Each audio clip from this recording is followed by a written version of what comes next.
मुख्यमंत्री ममता बनर्जी ने क्या कुछ कहा वो सुनाते हैं।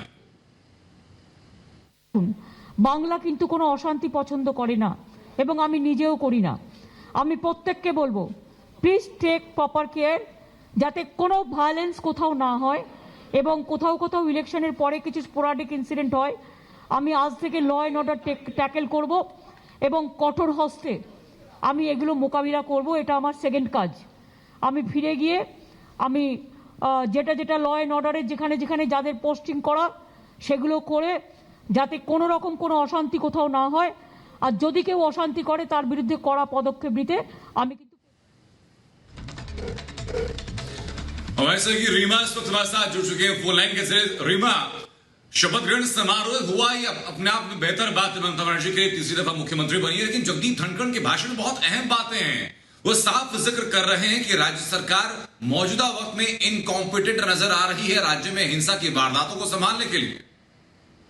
अनंत, अपने आप में ये पहली बार ऐसा हो रहा है जब किसी राज्य में किसी नई सरकार के गठन के और शपथ ग्रहण के साथ साथ ही राज्यपाल इस तरीके से स्टेटमेंट दे।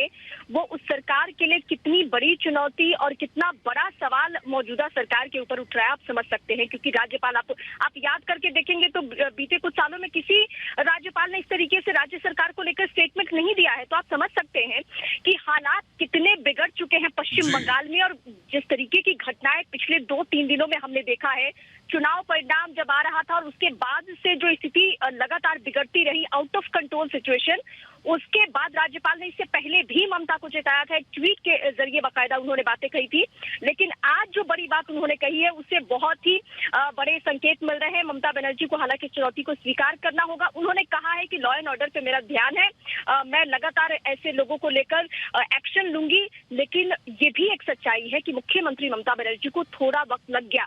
यानी आज जो वो कदम उठाने की बात कह रही है, अगर 2 दिन पहले उन्होंने कहा होता तो शायद कुछ लोगों की अनंत जान बच जाती, कुछ लोग हमारे बीच होते और वो जो कार्यकर्ता जिन्होंने खून पसीना बहाया था चुनावों के दौरान, उनको सिर्फ और सिर्फ इस बात के लिए उनकी जान ले ली गई क्योंकि चुनाव परिणाम कुछ और रहा या दूसरा खेमा जीत गया।